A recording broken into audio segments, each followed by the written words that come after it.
নমস্কার। সর্বরীর চারুকলির পেজ থেকে আমি সর্বরী চক্রবর্তী মোদের গরব পর্ব নিয়ে আবার আপনাদের সামনে। মোদের গরব পর্বের আজকে আমি এনেছি কবিতার খোঁজে বিভাগ। আমি এর আগে কবিতার খোঁজে বিভাগের প্রথম পর্ব আপনাদেরকে দিয়েছিলাম, আজকে দ্বিতীয় পর্ব। কবিতার খোঁজে মানে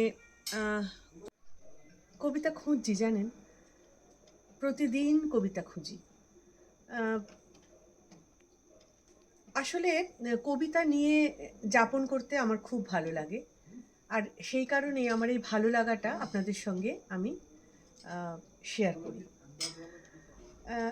আর এই কবিতা খোঁজার থেকেই আপনাদের কাছে একটি আবেদন রয়েছে আজকে।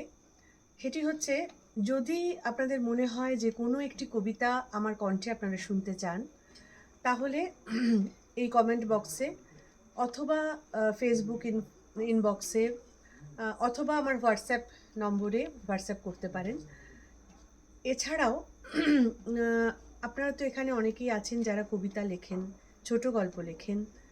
তারা যদি তাদের আবৃত্তিযোগ্য কোনো কবিতা বা পাঠযোগ্য কোনো কিছু আমার কাছে পাঠান, তাহলে আমি অবশ্যই কবিতার খোঁজে পর্বে আমি বিভাগে আমি এটি পড়ব। তো আজকে আমার এই মুহূর্তে একটি কবিতার আপনাদের সঙ্গে শেয়ার করতে ইচ্ছে করছে। সেটি হচ্ছে কবি সুভাষ মুখোপাধ্যায়ের লেখা হিংসে। যাবার আগে মিটিয়ে নেব যার যার সঙ্গে আড়ি, যাবার আগে মিটিয়ে নেব যার যার সঙ্গে আড়ি। উঠলে ঝড় ছুটব বাইরে, তারপরে তো বাড়ি। কিসে যাব ঠিক করিনি, হেঁটে না সাইকেলে। ঝনঝনালে পকেটে পয়সা মাটিতে দেব ফেলে। মাটি কাঁপছে, কাঁপুক, চল রে ঘোড়া, হাতে তুলেছি চাবুক। মুখপুরিটা তাকাচ্ছে দেখ, বলছে আমর মিনসে।